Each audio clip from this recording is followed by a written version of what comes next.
A really important shot that you need to learn to control badminton rally is the drop shot, where the shuttle just barely go over the net and you're going to force them to lift the shuttle. So in a game of double, especially at beginner and social grade level, a lot of point a good drop shot will win you the rallies, or you're going to get lift constantly coming back to you. So you always maintain the pressure and always maintain the attack.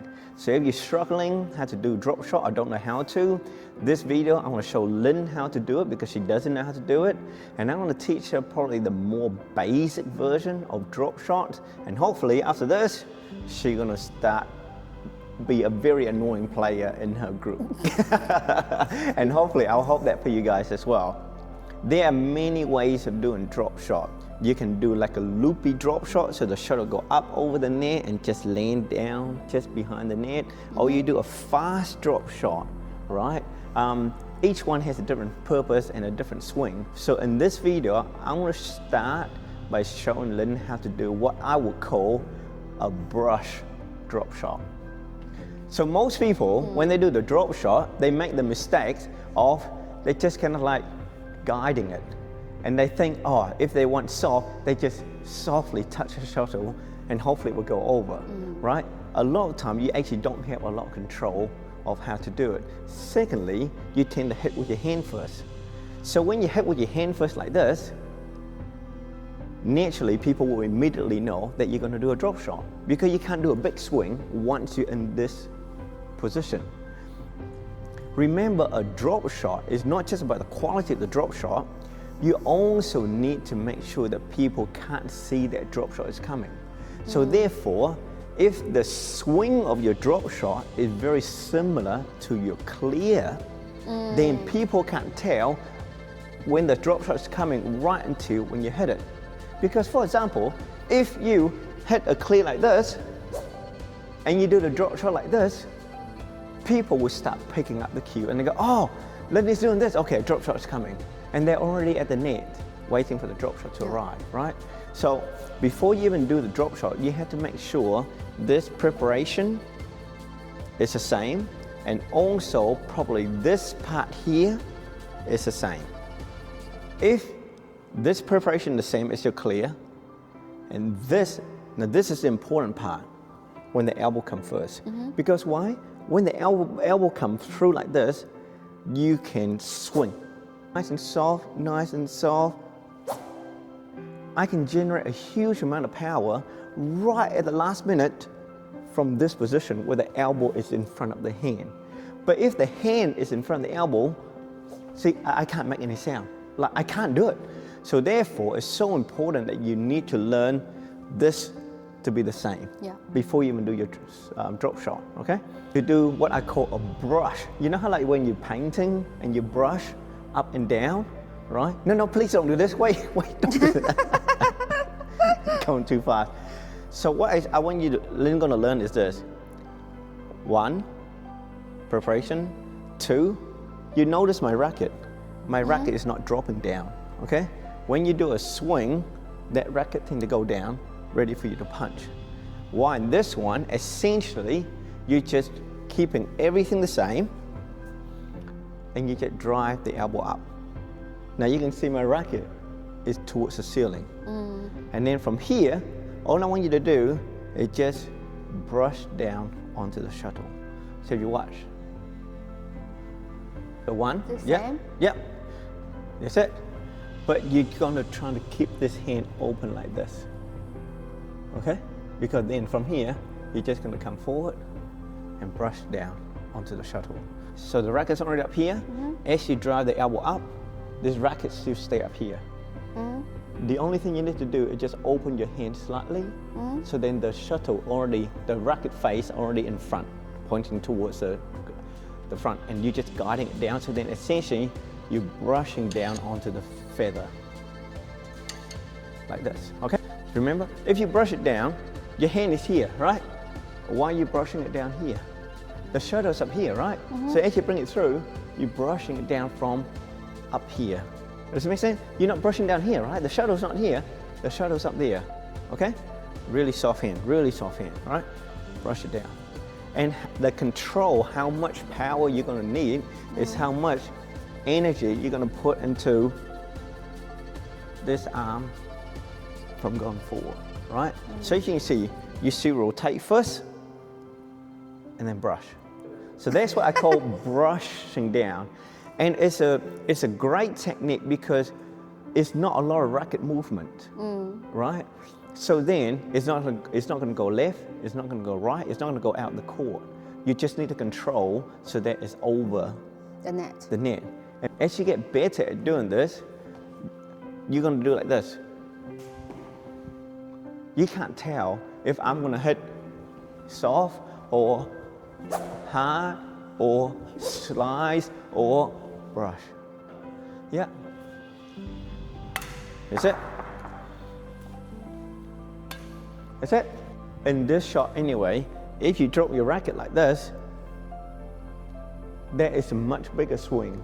Why, if your racket's already up here, it's a lot more compact. So the thing about this shot is you have to resist the temptation of dropping the hand and the racket and trying to keep the racket up, okay? Yeah. Yeah, that was good. That was really good. You should hear a sound where you hit the feather first. You really want to try to aim for that feather first. So if you come here and you hit it with your racket, brushing straight down, can you show me? Right, when you're brushing straight down like this, you hit that feather first. You see? Right?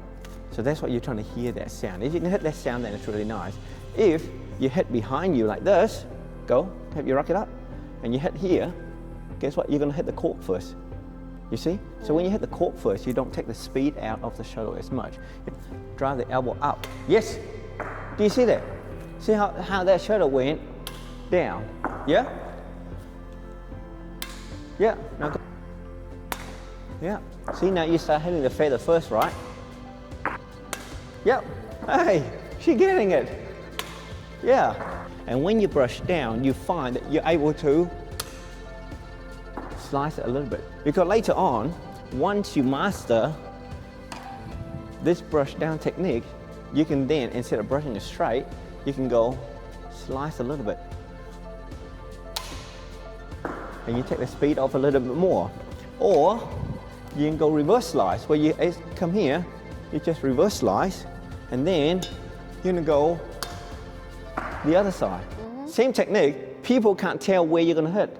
If you want to hit to the left, you can just either push that way, or you can just slice that way. Yeah, straight, and then cross. Yeah, cross to the other side, just push. Beautiful. All right, that's it. Don't swing. So how do you find that shot now that you're getting used to it? Is it quite easy? Medium. Medium? What do you think is important? What are some important points of that swing? Well, it's the racket direction. Not go down too much. Yes. And Yeah. head up, let Yeah. it open. Yeah. And don't risk to bend too much. And brush, go down. One of the important points about a drop shot is that you're trying to hit the feather first, right? 'Cause the more contact point with the feather you can make, the more you can slice it, and the more you can force it to drop down quite close to the net or quite fast. To have that shot effective, one of the big things is that people have to respect your clear. What I mean by that is that if they know that Lynn can clear the shot with that setup, they're not going to be at the front of the court. Do you know what I mean? So then by the time you hit the drop shot, people go, oh, because they were so far back. One is that they don't expect it, and secondly, when they see it, they are quite far back to be any threat. So when they come forward, they're going to hit up, and then she can then do her big shot afterward. And that's why the drop shot is really good. It's not just about hitting a winner, because if you hit a drop shot, and they have to come forward and they lift it up, and if they don't do a good lift, you're in control of the next shot, and they're still scrambling back, so they're off balance. So what I mean by this, let's say they hit up a shot, I'm ready to smash. I'm ready to smash, they're also ready to defend. And when they're ready to defend, their chance of getting the shuttle back is a lot stronger, right? But if suddenly I do a drop shot, and they scramble, they lift, they come back, and I smash, it is that movement, that shift in momentum, that will cause some instability in the defense. So the chance of me hitting a winner smash is greater next time by forcing them to move. So that drop shot is really important of not just trying to hit a winner, but it helps to build up for the next shot as well. Does that make sense? And especially when you play with, you know, lower level group where the footwork is not good, you start to expose the backcourt a lot more as well, especially to the backhand. Yeah. So drop shot is really important. So as you can see, it doesn't take a lot of power, right? So Elin, my 8 years old, she's starting to learn drop shot and she loves it because you don't need power to hit an effective drop shot. And one more important thing, because the habit. What do you mean? I play bad habit before. Yes. It changes, it's taking time. Yeah, so with that shot there, just to keeping that hand up is so hard, isn't it? Keeping the racket up. Because you're so used to dropping the racket down. And especially a lot of players, they drop the racket down all the way here, next to the back. And now suddenly, instead of being here, I'm asking them to be here, which is very, very difficult. So yeah, once you learn to keep this racket up, you're gonna find it just so easy, using your rotation and hit. Rotation and hit. Hope you enjoy that. Try Coach Bin's brush drop shot. I call it a brush. I don't know what BWF call it, but that's what I'm calling it. So you use that name, okay? The brush drop technique. Brush. Watch here for more videos, and I'll catch you guys in the next one. Bye-bye. Bye-bye. Bye-bye.